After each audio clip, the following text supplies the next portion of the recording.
तो शीत युद्ध शुरू हुआ था 1945 से और लगभग 45 वर्षों तक चला और 1990 में सोवियत संघ के विघटन के साथ खत्म हो गया। वह दो महाशक्तियां जिनके बीच शीत युद्ध हुआ था उसमें से एक थी अमेरिका, जिसे यूएसए भी कहा जाता था, और दूसरी तरफ था सोवियत संघ, जिसे यूएसएसआर कहते थे।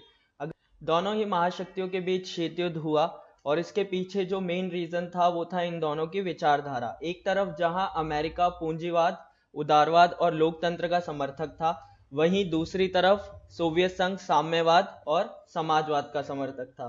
शीत युद्ध के होने का मुख्य कारण ये विचारधारात्मक मतभेद ही था कि दोनों देश अलग अलग विचारधाराओं का समर्थन करते थे और उसके अनुसार अपनी व्यवस्था को चलाते थे, और इसी भेद के कारण दोनों महादेशों के बीच शीत युद्ध हुआ।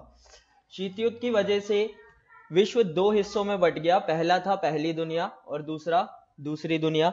पहली दुनिया उन देशों को कहा जाता है जो अमेरिका यानी यूएसए के साथ थे, और दूसरी दुनिया उन देशों को कहा जाता है जो सोवियत संघ यानी यूएसएसआर के साथ थे।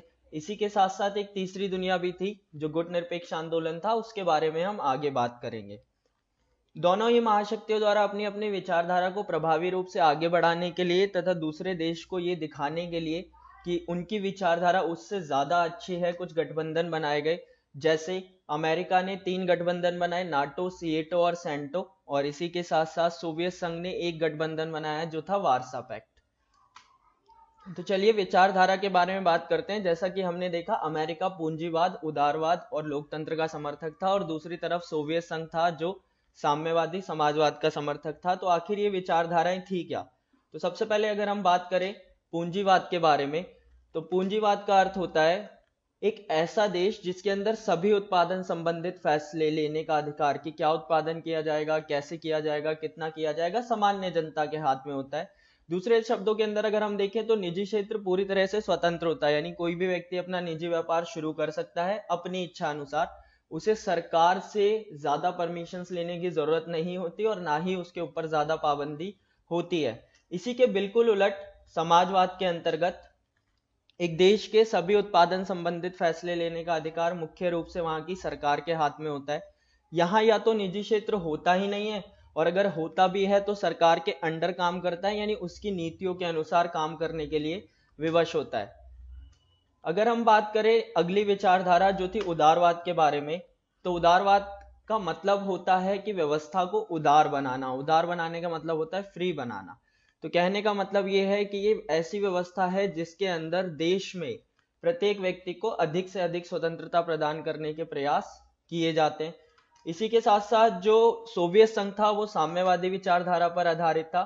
साम्यवादी विचारधारा का जो मूल होता है वो होता है समानता, जहां सभी लोगों को समान अधिकार प्रदान करने की कोशिश की जाती है, और जब सभी को समान रखने की कोशिश की जाती है तो कहीं ना कहीं हमें स्वतंत्रता से कॉम्प्रोमाइज करना पड़ता है। तो इसी वजह से ये उदारवाद की हम कह सकते हैं कि जस्ट अपोजिट थी। तीसरी विचारधारा जिसका समर्थन अमेरिका करता था वो थी लोकतंत्र। जैसा कि हम सब परिचित हैं, लोकतंत्र एक ऐसी व्यवस्था होती है जिसमें जनता अपने शासकों का चुनाव खुद करती है, अपने द्वारा करती है। इसी के ठीक उलट जो व्यवस्था समाजवाद के अंदर थी, तो लोग अपनी सरकार का चुनाव खुद नहीं करते थे। वहां पर सिर्फ एक पार्टी थी जिसका शासन होता था, वो थी कम्युनिस्ट पार्टी। यह विचारधारात्मक मतभेद ही जाकर शीत युद्ध का कारण बना। अगर हम बात करें कि शीत युद्ध एग्जैक्टली है क्या, यानी हम इसे शब्दों में कैसे डिफाइन करें, तो हम ऐसा कह सकते हैं कि शीत युद्ध से अभिप्राय एक ऐसी स्थिति से होता है जिसमें दो देशों के बीच रक्त रंजित युद्ध यानी आमने सामने की लड़ाई तो नहीं होती, पर विचारधारात्मक लड़ाई जरूर होती है। यानी दोनों महाशक्तियां एक दूसरे से अच्छा साबित करने की कोशिश करती हैं खुद को, और ऐसा ही कुछ अमेरिका और सोवियत संघ कर रहे थे। ऐसा करने के अलग अलग तरीके हो सकते हैं, जैसे गठबंधन बनाना या अत्यधिक हथियारों का निर्माण करना, या अपने साथ बहुत सारे देशों को शामिल कर कर ये दर्शाना कि उनकी विचारधारा बाकी देश के या दूसरे देश के मुकाबले ज्यादा अच्छी है। अब हमारे दिमाग में एक विचार आता है कि ये प्रतिद्वंदिता, ये कंपटीशन आखिर युद्ध में परिवर्तित क्यों नहीं हुआ? आखिर दोनों महाशक्तियों ने आमने सामने आकर कभी युद्ध क्यों नहीं किया? तो इसके पीछे जो एक कारण था वो था अप्रोध का तर्क। अप्रोध का मतलब होता है वह स्थिति जिसमें दोनों ही देश इतने ज्यादा शक्तिशाली हों कि वो एक दूसरे से युद्ध करने का खतरा मोल ना लें, क्योंकि वो दोनों ही जानते हैं कहीं ना कहीं कि अगर युद्ध हुआ तो उन दोनों को ही अत्यधिक नुकसान होगा। तो इस वजह से वह दोनों देश आपस में युद्ध करने का खतरा नहीं उठाना चाहते, क्योंकि उसके बाद होने वाली हानि को वो दोनों शायद सहन ना कर पाए, और इसी के साथ साथ ये फैसला करना भी मुश्किल हो जाए कि आखिर युद्ध के अंदर जीता कौन। अब शीत युद्ध की वजह से विश्व पर क्या प्रभाव पड़ा, तो विश्व के अंदर दो ध्रुवीय विश्व की शुरुआत हुई, यानी दो ध्रुवीयता का उदय हुआ। ध्रुवीयता से हमारा मतलब होता है शक्ति के केंद्र। तो जब विश्व में शक्ति के दो अलग अलग केंद्र बन जाते हैं तो उस परिस्थिति को हम दो ध्रुवीयता कहते हैं, और जब ऐसी परिस्थिति विश्व में होती है तो उसी विश्व को दो ध्रुवीय विश्व कहा जाता है। तो अगर आसान शब्दों में हम देखें तो जब विश्व के अंदर शक्ति के दो अलग अलग केंद्रों यानी दो महाशक्तियां हो तो उसी स्थिति को दो ध्रुवीयता कहा जाता है। तो दोनों ही महाशक्तियों ने अपनी अपनी विचारधारा को ज्यादा अच्छा दिखाने के लिए कुछ संधि संगठनों का निर्माण किया। जैसा कि हमने पहले देखा था कि अमेरिका ने 3 संगठन बनाए थे, जिसमें से पहला था नाटो, सीएटो, सेंटो, और सोवियत संघ ने एक संगठन बनाया था जिसका नाम था वार्सा पैक्ट। अब हम उन्हें ही डिटेल में देखेंगे। तो अमेरिका द्वारा बनाया गया सबसे पहला जो संगठन था वो था नाटो। नाटो की फुल फॉर्म होती है North Atlantic Treaty Organisation. Hindi में इसे उत्तरी अटलांटिक संधि संगठन कहा जाता है, और इसकी स्थापना की गई थी 4 अप्रैल 1949 को। इसको बनाए जाने के पीछे जो मुख्य कारण था या जो उद्देश्य था वो ये था कि नाटो में शामिल सभी सदस्य एक दूसरे की मदद करेंगे, साथ ही सभी सदस्य मिलजुल कर रहेंगे, और अगर एक भी सदस्य पर हमला होगा तो उसे सभी सदस्यों पर हमला माना जाएगा तथा सभी सदस्य उसका जवाब देंगे। दूसरा संगठन जो अमेरिका के द्वारा बनाया गया वो था सीएटो। सीएटो की फुल फॉर्म होती है South East Asian Treaty Organisation, और इसकी स्थापना की गई थी 1954 में। इसको बनाने के पीछे जो मुख्य उद्देश्य था वो था कि साम्यवादी विस्तारवादी जो नीतियां हैं उन्हें दक्षिण पूर्व एशियाई देशों से, यानी वो देश जो दक्षिण पूर्व एशिया के अंदर थे, उन सभी देशों को साम्यवादी नीतियों से या साम्यवाद के प्रभाव से रोका जा सके। तीसरा जो संगठन जो अमेरिका द्वारा बनाया गया वो था सेंट्रल ट्रीटी ऑर्गेनाइजेशन, इसे सेंटो भी कहा जाता है। इसकी स्थापना की गई 1955 में, और इसे बनाए जाने के पीछे जो मुख्य उद्देश्य था वो ये था कि सोवियत संघ को मध्य पूर्व से दूर रखा जा सके और साथ ही साथ साम्यवाद के प्रभाव को रोका जा सके। तो ये 3 संधियां अमेरिका ने बनाई, और इसी के साथ साथ एक संधि जिसका निर्माण सोवियत संघ ने किया वो थी वार्सा संधि। वार्सा संधि का मुख्य उद्देश्य था कि नाटो में शामिल सभी देशों का मुकाबला किया जा सके, यानी जिस संधि का निर्माण अमेरिका ने किया था उसके अगेंस्ट सोवियत संघ ने संधि बनाई थी, कौन सी, वार्सा संधि।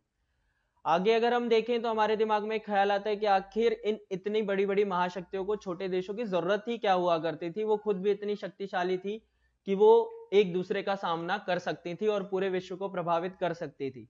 तो इसके पीछे कुछ कारण थे कि आखिर क्यों महाशक्तियों को छोटे देशों के साथ गठबंधन बनाना पड़ता था, जिसमें से सबसे पहला कारण था महत्वपूर्ण संसाधन।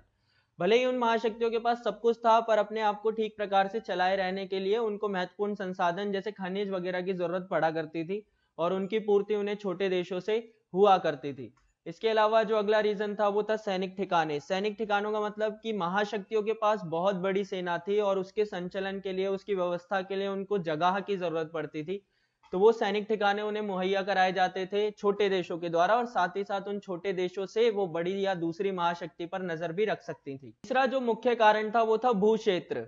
बड़ी महाशक्तियों को अपनी सेना के संचरण तथा दूसरी शक्ति पर नजर रखने के लिए भू क्षेत्र मिलता था जब वो किसी छोटे देश के साथ संगठन बनाती थी। और लास्ट में जो उन्हें फायदा होता था वो था आर्थिक मदद।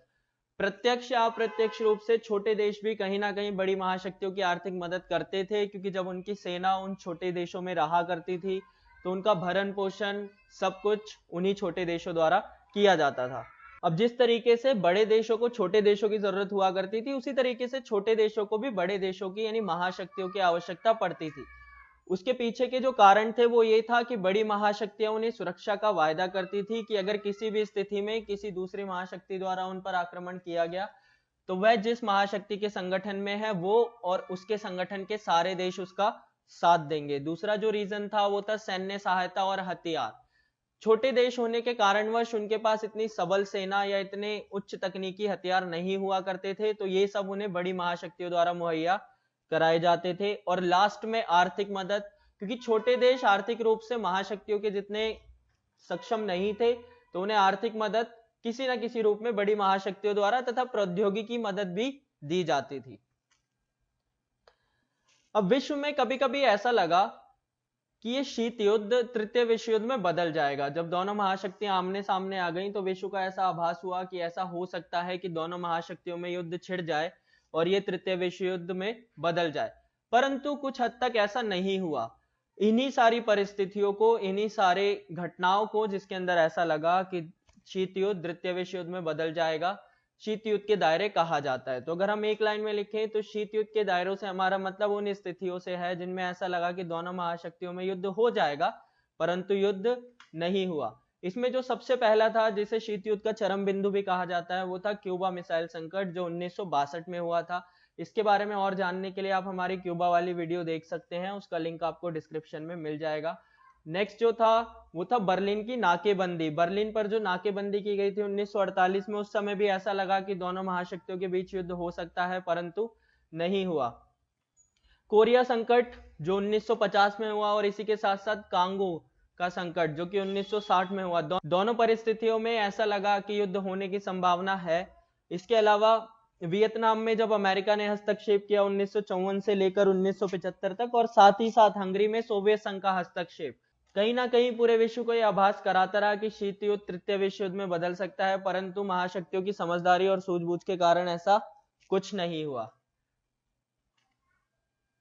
अब जैसे जैसे शीत युद्ध आगे बढ़ने लगा तो दोनों ही महाशक्तियों ने अपना अपना हथियारों का जखीरा बढ़ाना शुरू किया और हथियारों का प्रोडक्शन बढ़ता ही जा रहा था। एक समय आकर उन दोनों को रियलाइज हुआ, उन्होंने महसूस किया कि इस तरीके से हथियारों का प्रोडक्शन करना एंडलेस है और इससे हमें फायदे से ज्यादा नुकसान हो रहा है, क्योंकि हम आर्थिक रूप से भी इसके अंदर इन्वेस्ट कर रहे हैं और साथ ही साथ अपना समय भी इसके अंदर बर्बाद कर रहे हैं। तो इन्हीं सब चीजों को देखते हुए उन्होंने कुछ परमाणु संधियां की। परमाणु संधियों से हमारा मतलब होता है कि कुछ हथियारों को ना बनाने या उनका उत्पादन कम करने के लिए जो दो देशों के बीच संधियां की जाती है, उन्हें परमाणु संधि या सैन्य समझौते कहा जाता है। इनमें से जो तीन प्रमुख संधियां थी वो थी परमाणु परीक्षण प्रतिबंध संधि, दूसरी थी परमाणु प्रक्षेपास्त्र परिसीमन संधि, और लास्ट थी परमाणु अप्रसार संधि। तो अगर अब लास्ट में हम शीत युद्ध को एक नजर में देखें तो शीत युद्ध से अभिप्राय एक ऐसी स्थिति से है जिसमें दो देशों के बीच रक्त रंजित यानी आमने सामने की लड़ाई तो नहीं होती, केवल विचारधारात्मक लड़ाई होती है। दूसरे शब्दों में दोनों महाशक्तियां युद्ध के अलावा अलग अलग तरीकों से, जैसे कि दूसरे देशों के साथ गठबंधन बनाकर या हथियारों के निर्माण द्वारा, खुद को एक दूसरे से बेहतर साबित करने का प्रयास करती हैं और अपरोध के तर्क के कारणवश युद्ध का खतरा मोल नहीं लेती। So that's all for the today's video. Thank you.